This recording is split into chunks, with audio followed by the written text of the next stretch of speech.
There's a video going around right now of a woman explaining, completely straight-faced, why her $1,200 bag was actually a financial decision.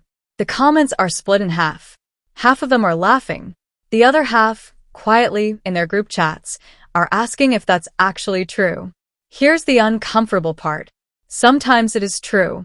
And sometimes it is the exact sentence a woman tells herself right before a financial decision she will not fully understand the cost of for another decade. The line between financially attractive and financially unraveling is thinner than the internet wants you to believe, and almost nobody is teaching women how to actually tell the difference. This is not going to be one of those videos that lectures you about lattes. This is about something bigger, something most women are never told with enough urgency.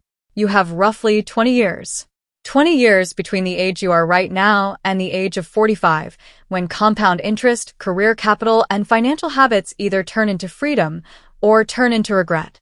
20 years sounds long. It is not. It disappears the way your 20s disappeared, the way a Sunday afternoon disappears when you are scrolling instead of living.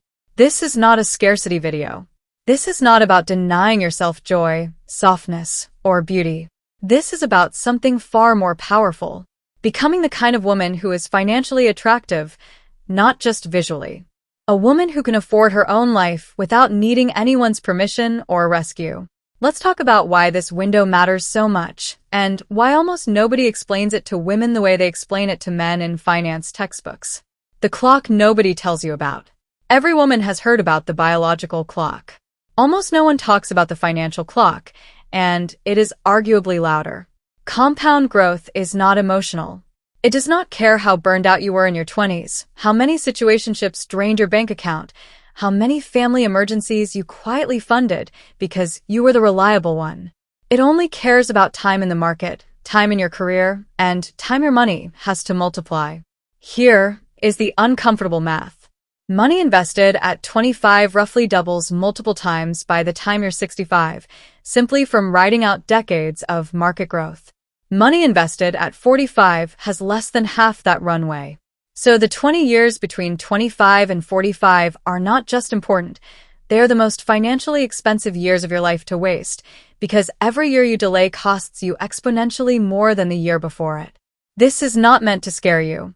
It is meant to wake you up gently, the way a good friend would, not a headline designed to shame you into a savings account you will abandon in 6 weeks. The soft life trap nobody warns you about. Somewhere in the last few years, soft life became the aesthetic of choice for ambitious women. Silk pillowcases, quiet luxury, slow mornings, the clean girl glow. And listen, there is nothing wrong with wanting ease. Women have earned rest for centuries. But somewhere along the way, soft life quietly got confused with soft spending, and that confusion is expensive. Imagine a woman named Whitney, 31, marketing coordinator, beautiful apartment in Austin, curated feed, genuinely lovely person. She works hard. She deserves nice things. But her version of soft life is funded entirely by her checking account, not her strategy. The candles, the facials, the weekend trips that get posted before they get paid off. She is not lazy. She is not irresponsible in the way people assume. She is simply financially unsupervised. Nobody ever sat her down and said, softness, without structure, eventually becomes stress. This is one of the quiet epidemics among millennial and Gen Z women right now. Financial therapists have started calling it dopamine spending, purchases made to regulate emotion rather than to meet an actual need. A rough day at work becomes a $40 candle. A lonely Friday night becomes a shopping cart at midnight. It feels like self-care in the moment. It behaves like a leak in your future. Here is the mindset shift. Soft life is not the enemy of wealth. Unexamined soft life is. The goal is not to strip away beauty and comfort. The goal is to fund your softness on purpose, instead of accidentally. The emotional economics of being a woman with money. Let's get into something deeper, something most finance content completely ignores. Money, for women, is rarely just money. It is safety. It is self-worth. It is proof that you do not need to stay somewhere you have outgrown, whether that is a job, a relationship, or a version of yourself. Studies on financial psychology consistently find that women report higher financial anxiety than men, even when they earn similar incomes, largely because women are socialized to associate money with relationships rather than personal power. You are taught, in 1,000 subtle ways, that a man will provide, that saving aggressively is unfeminine or paranoid, that talking about money too directly is unattractive. Meanwhile, the men around you are quietly taught to negotiate salaries, invest early, and treat wealth building as a competitive sport. This is not a conspiracy. It is a pattern, and patterns can be broken the moment you can see them clearly. Here is a truth that deserves to sit with you for a second. A woman with her own money is never asking permission for her own life. She is not staying in a relationship out of financial fear disguised as love. She is not tolerating a toxic manager because she cannot afford to walk away. She is not making decisions from scarcity. She is making them from choice. That is what financial freedom actually buys you. Not yachts. Options. The girl math that is quietly sabotaging you. Let's be honest about girl math for a second because it is funny and it is also occasionally financially devastating. Returning one item makes the other item free. A dress worn once cost per wear practically nothing. A payment plan means it basically did not happen. It is a joke online. It is a genuine cognitive pattern in real life, and financial psychologists have a real name for it. Mental accounting, where we treat money differently depending on how it arrived or how we frame the spending, instead of treating every dollar the same. Clock it. The version of girl math that actually builds wealth looks different. It sounds like this. If I invest $300 a month starting now instead of 5 years from now, the difference by retirement could be well over $100,000 simply from time. That is girl math with a future. That is the kind of mental accounting that makes you richer instead of poorer, while still feeling clever and instinctive. The stay-at-home season, the career season, and the myth that you have to choose. Imagine another woman, Kendall, 36, 2 kids, chose to stay home for a few years after her second was born. She loved that season. She also quietly worried, almost every night, that stepping back financially meant stepping back forever. That fear is common, and it is also not entirely true if you plan for it. Financial freedom before 45 is not only built by career women climbing corporate ladders. It is built by intentional decisions layered over time, regardless of what your daily schedule looks like. A stay-at-home mother who negotiates a household budget where a portion of her partner's income is invested in her name, who keeps her skills current with a few hours a week, who treats her unpaid labor as economically real instead of invisible, is still building wealth. A career woman who never negotiates, never invests beyond her employer's default retirement plan, and spends every raise before it lands, might technically be earning more and still be building nothing. The lesson here is not soft life versus ambition, or career woman versus stay-at-home mother. The lesson is intentionality versus autopilot. Autopilot is the real enemy, not any particular lifestyle.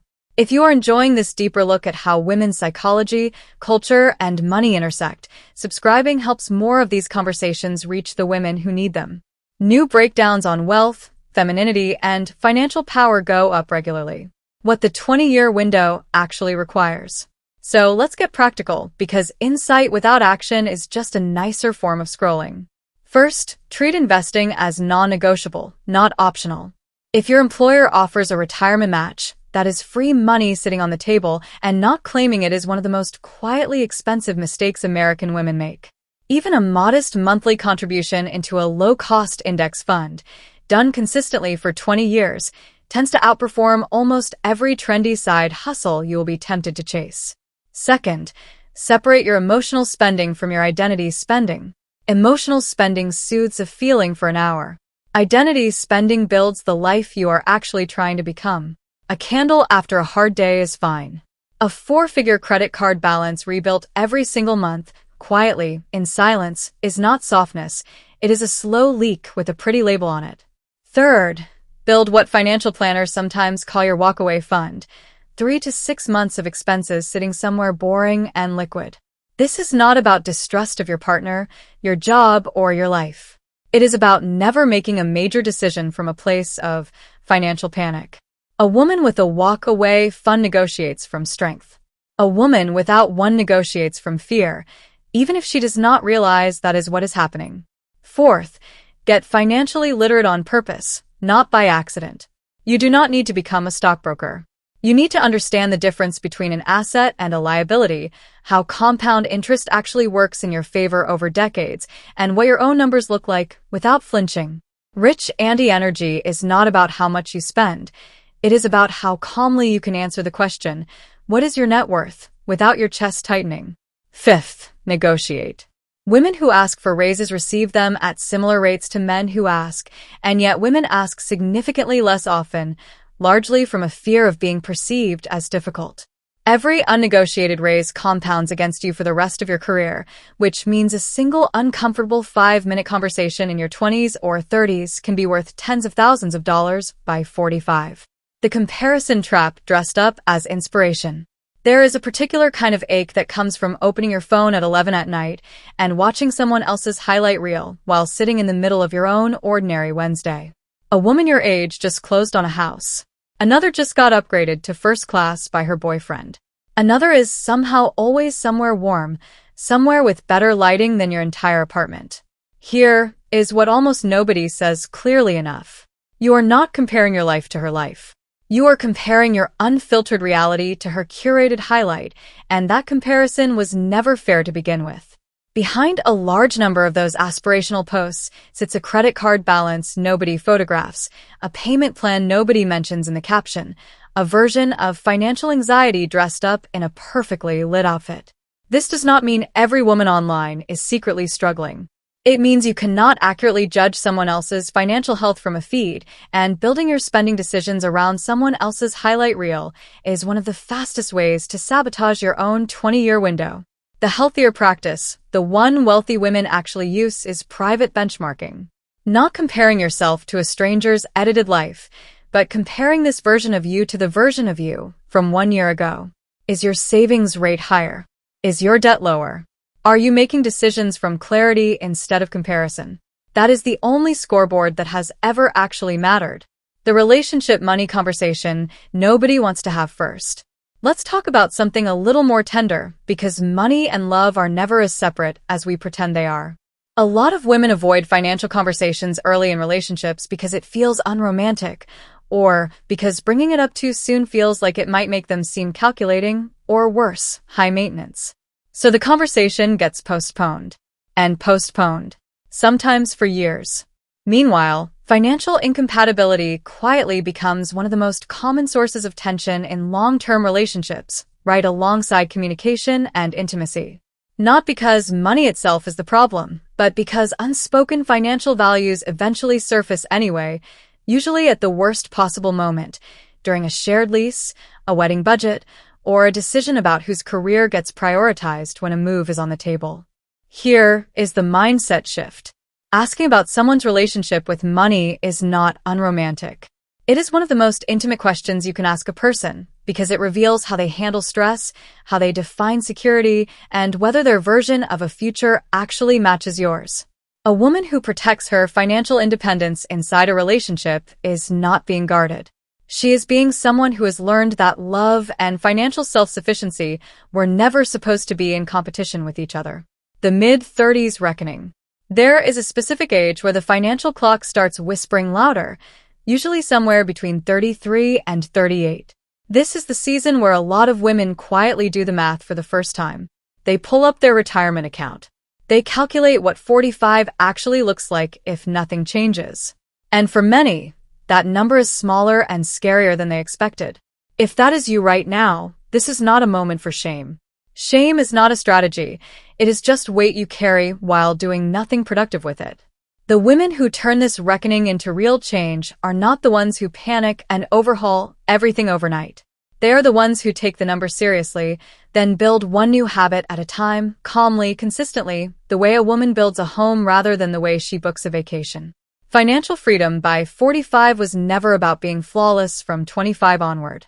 It was about the trajectory bending upward at some point and staying bent upward long enough for compound growth to do the rest of the work for you. The quiet luxury of financial peace. Here is something almost nobody says out loud. The most luxurious thing a woman can own by 45 is not a designer bag or a beautifully staged kitchen. It is the ability to check her bank account without her stomach dropping. It is falling asleep without replaying every purchase from the week. It is being able to leave a room, a relationship, or a job the moment it stops serving her because she built an exit before she ever needed one. That is quiet luxury in its truest form, not a logo. A nervous system that is not run by financial fear. Think about the woman you want to be at 45. Not performing wealth for an audience, but actually possessing it quietly, calmly, without needing anyone to notice. She did not get there by depriving herself of joy for 2 decades. She got there by being intentional inside her joy. She still bought the flowers. She just also bought the index fund. She still took the trip. She just also automated the savings before the trip ever got booked. 20 years feels long when you are standing at the beginning of it. It will not feel long when you are standing at the end. The version of you at 45 is already being built right now. Today, in the choices that feel too small to matter. The subscription you forgot to cancel. The raise you were too nervous to ask for. The $300 you could invest instead of impulse buy this week. You do not need permission to want a beautiful life and a powerful bank account at the same time. You were never actually required to choose. The soft life and the financially free life were always meant to be the same life, built by the same woman, on purpose, one intentional decision at a time. So here is your clock, ticking quietly in the background of every ordinary day. 20 years. Start now, not because you are behind, but because you finally can see the door, and it has been unlocked this entire time.